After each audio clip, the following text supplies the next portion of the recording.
आज की हेडलाइन अगर कोई बनती है तो वो ये बनती है that the legal system of Pakistan badly exposed. आज की अगर कोई हेडलाइन बनती है तो ये बनती है कि इतने बुरे तरीके से पाकिस्तान का अदालती और कानूनी निज़ाम एक्सपोज हुआ है कि पूरी दुनिया को पता लग गया कि यहाँ पे जिसके पास ताकत है, जिसके पास इक़्तिदार है, जिसके पास अथॉरिटी है, वो फिर कुछ भी कर सकता है। ये जो आप देख रहे थे थोड़ी देर पहले इमरान खान चेयरमैन PTI पेश हुए इंसदाद दहशतगर्दी की अदालत में ज़मानत लेने के लिए, तो रिपोर्टर उनसे पूछ रहा था कि ये कौन करवा रहा है, तो इमरान खान ने बस एक जवाब दिया। जब 3-4 दफ़ा रिपोर्टर ने पूछा तो इमरान खान ने बोला कि बड़ा ख़तरनाक हूँ मैं, बड़ा ख़तरनाक हूँ मैं।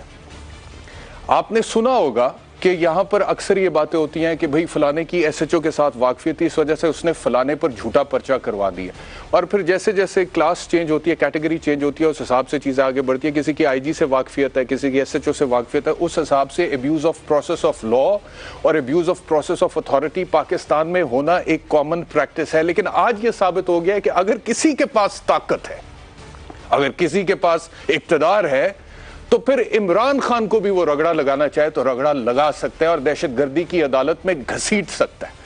अब मैं आपसे अर्ज करूं कि इमरान खान जो है, मैं ठीक है मानता हूं कि इमरान खान का कसूर ये है कि उसने नारा लगाया था कि रियासत मदीना बनाना चाहता हूं मैं इस्लामी जमहूरिया पाकिस्तान को, और उसमें वो नाकाम हुआ।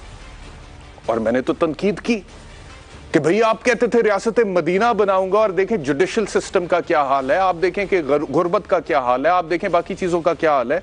आपने गलत फैसले किए, आपने गलत लोग चुने अपने इस मकसद के लिए। तो ये तनकीद तो जायज़ है ना, मतलब कि ये तनकीद हम कर सकते हैं, लेकिन सिर्फ इसलिए कि आप इमरान खान को सियासी तौर पर गैर मकबूल करना चाहते हैं और उसका मुकाबला नहीं कर पा रहे, तो आपने दहशतगर्दी लगा दी। मतलब कि there is a limit to abuse of process of law and process of authority. मतलब कि कर क्या रहे आप इस मुल्क में? ये मजाक है लीगल सिस्टम के, जहाँ पे एक साबिक वजीर आजम भी, मैं कहता हूँ कि चलो वज़ीर आजम पर भी पर्चे होते हैं, केसेस बनते हैं, लेकिन कोई मुझे ये बता दे, कोई बंदा ये मानेगा कि इमरान खान जैसे आदमी का जिसने सारी जिंदगी पाकिस्तान को सर्व किया, first as a cricketer, then as a philanthropist, then as a politician, and then he became the prime minister of Pakistan after 22 years of struggle, और उसमें फिर जो उसकी परफॉर्मेंस थी उससे आप इख्तलाफ कर सकते हैं, मैं भी करता हूं, लेकिन कोई ये कह सकता है कि ये बंदा दहशतगर्द है? कैसे कह सकते हैं यार? आपने लीगल सिस्टम को मजाक बना दिया, लोग हंस रहे हैं, और इमरान खान भी यही बात कर रहा है, और मुझे इत्तेफाक करना पड़ेगा इस बात से कि लोग हंस रहे हैं कि देखिए ये what a mockery of the legal system in this country of 22 crore people, Islamic Republic of Pakistan, कि जी आपका दिल की आपने दहशतगर्दी लगा दी। क्या कह रहे हैं इमरान खान, सुन लें। सारी दुनिया में इस वक्त पाकिस्तान का मजाक उड़ा है। एक तशद्दुद होता है, सेक्सुअल अब्यूज होता है, शहबाज गिल का कंफर्म हो जाता है अदालत के अंदर कि उसके ऊपर तशद्दुद हुआ है, और मैं ये कहूँ कि मैं लीगल एक्शन लूंगा, मेरे ऊपर दहशतगर्दी का केस लग जाता है। आप खुद सोच रहे हैं कि दुनिया में ये कितना बड़ा मजाक उड़ा है। सारी दुनिया के अंदर हेडलाइन न्यूज गया है, पाकिस्तान को ऐसे लगा जैसे कोई बनाना रिपब्लिक है। मजीद क्या गया इमरान खान ने आज दहशतगर्दी की अदालत में जमानत में पेश होने के बाद? ये भी वो आदमी जो सबसे बड़ी पार्टी का हेड है, उसको इसके ऊपर गिरफ्तार करने की कोशिश करें इस केस के ऊपर। मैं सिर्फ ये चाहता हूँ कि जो भी ये फैसले कर रहे हैं और करवा रहे हैं, उनको अपने मुल्क का सोचना चाहिए। खौफजदा हुए तहरीक इंसाफ की ताकत से वो फैलती जा रही है, बाई इलेक्शन जीते जा रहे हैं, जलसे पाकिस्तान की तारीख में कभी इतने बड़े नहीं हुए। उस खौफ से ये टेक्निकल नॉकआउट करने के लिए, अपनी जात को बचाने के लिए ये मुल्क का मजाक उड़ रहा है। और आज इस पेश के बाद असद उमर जो सीनियर रहनुमा पाकिस्तान तहरीक इंसाफ के, उन्होंने जो बात की उससे भी इत्तेफाक करना पड़ेगा। क्या कह रहे हैं? पाकिस्तान का सबसे मकबूल सियासी लीडर, पाकिस्तान के कौम के धड़कते हुए दिल की धड़कन, उसके ऊपर दहशतगर्दी का पर्चा काटा हुआ है। उसके ऊपर दहशतगर्दी का पर्चा काटना, पाकिस्तान के वो लोग जिन्होंने अपनी जानें कुर्बान की हैं, वो गाजी जो इस दहशतगर्दी की जंग को लड़ते रहे हैं, ये उनकी भी तौहीन है, ये पाकिस्तान के कानून की तौहीन है। तमाम दुनिया के अंदर पाकिस्तान का मजाक उड़ाया जा रहा है। सारी दुनिया के अंदर बात की जा रही है कि इस 22 करोड़ के जमहूरी मुल्क को क्या हो गया है, जहां तकरीर करने के ऊपर सबसे बड़े सियासी लीडर के ऊपर पर्चे काट दिए जाएं। तो ये सूरत हाल है। और मैं ये बताता चलूँ कि मैं अगर इस पर तनकीद कर रहा हूँ तो मेरा ख्याल है जो लोग मेरा शो देखते हैं उन्हें ये मालूम है कि मैं उन लोगों में से नहीं हूँ जो इमरान खान के नाम का ढोल बजाते हैं। मैं उन लोगों में से नहीं हूँ जो इमरान खान की शख्सियत के सहर में मुब्तला हैं।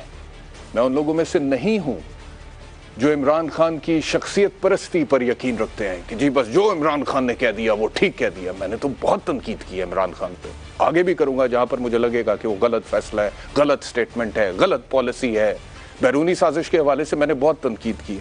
लेकिन मैं ये कह रहा हूँ, हालांकि मैं इमरान खान के फैसलों, गलत फैसलों का नाक़िद हूँ, लेकिन मैं ये कह रहा हूँ कि पिछले 75 साल में इस मुल्क ने इमरान खान से बड़ा ब्रांड इंटरनेशनली प्रोड्यूस नहीं किया।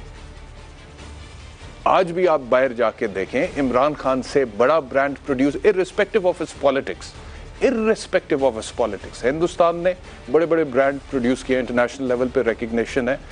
पाकिस्तान ने इमरान खान, मुझे याद आ गया, I was on a trip इन 2013 मालदीव्स में। तो आप जब भी अपने मुल्क की सरहदों से बाहर निकलते हैं तो मेरी आदत ये है कि मैं अक्सर वहाँ पे लोगों से पूछता हूँ कि what do you know about Pakistan, Pakistan के बारे में आप क्या जानते हैं। तो मैं मालदीव्स में एक बोट ट्रिप पे था, तो मेरे साथ एक ऑस्ट्रेलियन कपल था, उनसे मेरी गपशप शुरू हो गई।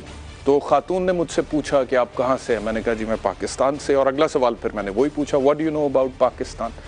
तो उसने फ़ौरन बोला इमरान खान। ये 2013 की बात मैं आपसे कर रहा हूँ। तो मुझे खुशी हुई, I felt pride as a Pakistani कि चलो एक ब्रांड है हमारे मुल्क का जिसके हवाले से हमें बैनुल अक़वामी सतह पर माना जाता है, जाना जाता है। तो मैंने कहा who else you know from Pakistan. उसने कहा नो वन। तो उस टाइम शोएब अख्तर की बड़ी पीक थी, द फास्टेस्ट बॉलर, अभी रिसेंटली रिटायर हुए थे शोएब भाई उन दिनों में, the fastest bowler in the world. फिर वसीम अकरम, वकार यूनुस भी अपनी धाक जमा चुके थे, रिटायर हो चुके थे। तो मैंने कहा do you know about Wasim Akram. तो उसने कहा नो। मैंने कहा do you know about Waqar Younis. उसने कहा नो। मैंने कहा do you know about Shoaib Akhtar, the fastest bowler in the world. उसने कहा नो। तो मैंने कहा you only know about Imran Khan. उसने कहा yes I only know about Imran Khan because he was very handsome. ये उसने तब बोला। तो कहने का मकसद ये है भाई कि ब्रांड है, सियासी इख्तलाफ है, इख्तलाफ की हद तक रखो, एक दूसरे के साथ इख्तलाफ करो, लेकिन इस मुल्क को चलने दो, जुडिशल सिस्टम को सांस लेने दो, इसको एज अ टूल इस्तेमाल ना करो पॉलिटिकल अपोनेंट्स के साथ या राइवल्स के साथ स्कोर सेटल करने के लिए। अगर ये हो सकता है इस लेवल पर, तो निचले लेवल पर तो कुछ भी हो सकता है। जो तगड़ा आदमी है वो कमजोर आदमी की तो ऐसी की तैसी फेर सकता है, वो उसको गलत पर्चा देकर थाने में लितर भी मरवा सकता है, जेल भी डलवा सकता है। अगर इमरान खान के साथ दहशतगर्दी वाला मामला हो सकता है तो आप मुझे बताएं कि इस मुल्क में किसके साथ क्या नहीं हो सकता। That is my only question, क्या नहीं हो सकता। तो जितना कसूर है उस हिसाब से आप ट्राई कर लें, लेकिन आपने दहशतगर्द बना के एपीएस वालों की सफ में खड़ा कर दिया है। For God's sake, it does not make any sense. तो जो सच है वो तो बोलूंगा मैं, और पहले भी बोलता हूं। कभी पीटीआई वालों को बुरा लगता है तो वो मुझे जमीर फरोश लफाफा कहना शुरू कर देते हैं, और बहुत कहा है पीटीआई वालों ने, लेकिन ये उनका ज़र्फ है, ये इमरान खान के फॉलोअर का ज़र्फ है। मेरा ज़र्फ ये है कि जो मुझे ठीक लगता है मैं वो बोलूंगा। आज मुझे ये लग रहा है कि इमरान खान के साथ ज्यादती हो रही है, जुल्म हो रहा है, गैर कानूनी अमल है, एफआईआर क्वाश होनी चाहिए, abuse of process of law और abuse of process of authority है, तो मैं बोलूंगा, मैं बोल रहा हूं। बाकी अल्लाह मालिक है, फिर देखा जाएगा।